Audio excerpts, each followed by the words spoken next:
송 회장님, 최근 부적절한 운행으로 논란이 벌어진 게 있죠? 아닙니까? 논란이 벌어진 게 있죠? 예, 뭐 부적절하다고 생각하지 않고 일단 논란이 있었습니다. 예. 부적절한 운행이라고 생각하지는 않고요.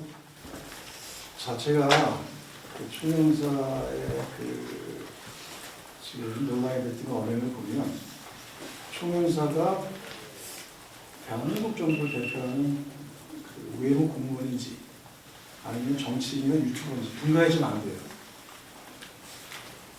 그런 생각 안 드세요? 예, 공관장으로서 총영사가 하는 고유의 역할이 뭡니까?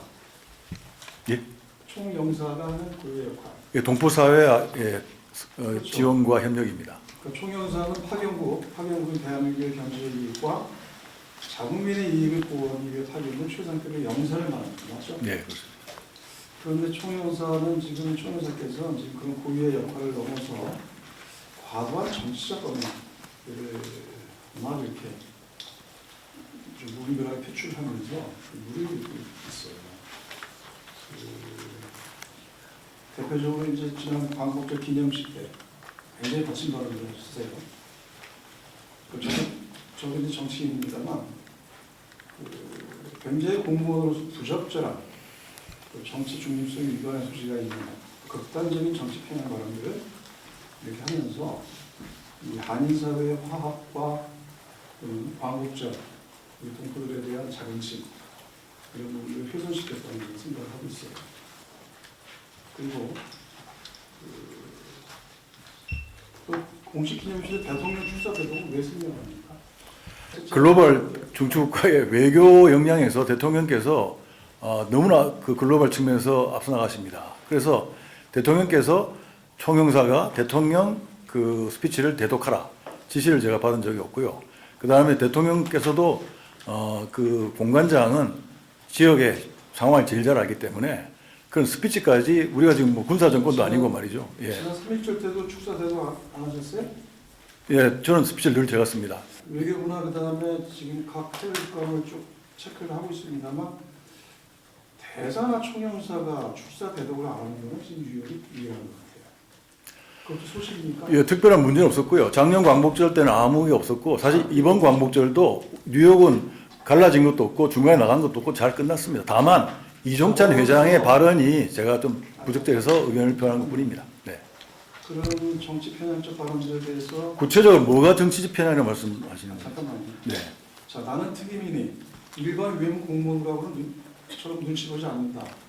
이거 솔직히 말씀드리면 JTBC가 전화가 와서 제가 전화를 받으니까 저는 녹취를 예상했습니다. 그래서 제가 메시지를 분명히 전하기 위해서 왜냐하면 소위 뭐 죄송합니다만 그런 엣지 있는 말이 아니면 언론에서 안 받아줍니다. 제가 그래서 일부러 좀 강하게 이야기를 했습니다. 하셨어요? 네. 자, 총영사는 대한민국을 대표하는 고위 외교 공무원이에요. 그렇습니다. 맞죠? 네. 특임 공무원이랑 마찬가지죠. 그렇습니다. 자, 그런데 의도적으로 그런 발언을 하고 일반 외무 공무원하고 나는 다르다. 눈치 보지 않는다. 그래서 그 일반 외무 공무원도 추방하고 이게 저 외무 공무원으로 폄하가 아니라 공무원의 정치적 중립을 네, 우리 문재인 정부 때 너무나 많이 훼손을 했어요. 공무원들이 영혼이 없는 게 아니라 영혼이 있으면은 불이익을 당합니다. 그래서 소신껏 법률에 정한 대로 이야기를 못 합니다. 제가 보기엔 네. 자, 그러니까 특임은 비교적 자연스럽습니다. 부적절한 운행에 대해서 사과할 용이 없죠. 없습니다. 자, 제가 부적절하다 생각한 적이 없습니다. 저는. 물러나셔야 될 것 같아요. 물러나시고. 저는 오늘이 마지막 날을 생각하고 당당하게 제 임무를 수행합니다. 예. 자, 본인이 당당한 발언들에 대해서 그런 부분들에 대해서는 개인의 영역이나 유튜브 영역에서는 자유롭게 얘기할 수도 있겠죠. 근데 정부를 대표하는 고위 공무원으로서 굉장히 부적절한 네, 위원님께 한 말씀만 제가 한 말씀만 드리겠습니다.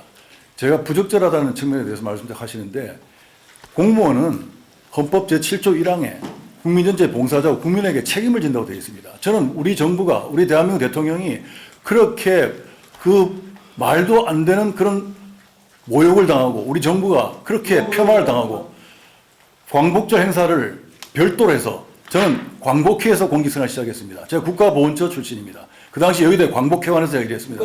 광복회는 그동안 아무 문제 없었는데 네. 국가보훈처에서 대한민국 광복정신에 대해서 뭐라고 합니까? 대한민국 건국 정신은 제가 자료 하나 설명드려도 되겠습니까? 그러니까 답변해 보세요. 대한민국 건국 정신은 자유민주주의와 우리 시장 경제를 통해서 대한민국이 번영한 이 원칙을 헌법 정신을 119조와 헌법 전문에 있는 자유민주 기본 질서 그걸 지켜나가는 게 건국 정신입니다. 그게 바로 이승만 대통령께서 1948년 8월 15일 우리 대한민국 정부를 출범시키지 않았습니까? 헌법 전문의 첫 번째. 3일 정신을 알고 있습니다. 그렇죠. 그런데 북한은 임시정부를 부인합니다. 자, 조태인 외교부 장관이 총영사의 그런 발언에 대해서 100% 동의하지 않는다고 하는 얘기를 어떻게 생각하세요? 잘못했다고 생각하나요? 뭐 제가 외교부 장관에 대해서 평가할 입장은 아닙니다만 제가 외교부 장관이면은 저는 그렇게 이야기는 안 했을 것 같습니다. 외교부 장관이 나는 그렇게 얘기 안 한다. 저는 공관장이 소신을 갖고 한 이야기 때문에 크게 문제는 없다고 본다. 뭐 그 정도 했을 것 같습니다. 본인의 극단적 편향에 대한 소신이. 그러니까 뭐가 극단적 편향입니까? 지금 저 국감 받으면서 지금 그거 아니 말씀 자체가 너무 추상적이라서 제가 말씀드리는 겁니다. 너무 말씀 자체가 추상적이시니까 어떤 게 극단적 편향입니까? 제가 미국에 감사를 표한 게 극단적 편향입니까? 어떻게 생각하세요? 김영현 총영사님은 5.18 민주화운동 제주 4.3 사건에 대해서는 어떻게 생각하세요? 그 뉴욕 총영사로서 우리 근현대사에 일어났던 국가폭력에 대해서는 어떻게 생각하십니까? 예, 뭐 비극적인 일들입니다. 다만 제가 아쉬운 것은 위원님 아시겠지만 1946년에 이미 8월달에 북한 노동당을 창당했고 46년 11월에 조선공산당, 남조선 신민당, 인민당 등 세 개가 합쳐서 남노당을 창설합니다.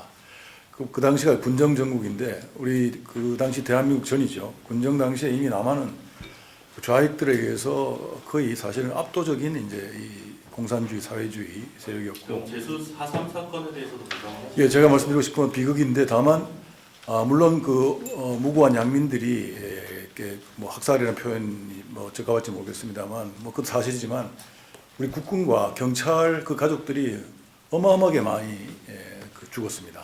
그런 부분들은 전혀 이렇게 균형감 있게 조명 안 된 것 같아요. 네. 5.18 민주화운동에 대해서 어떻게 생각하세요? 5.18 민주화운동 저는 강원도 인제에서 군 생활을 하고 있었습니다. 그래서 저는 5.18 바로 직전이네요. 죄송합니다. 저는 81년 4월에 갔는데 굉장히 가슴 아프게 생각합니다.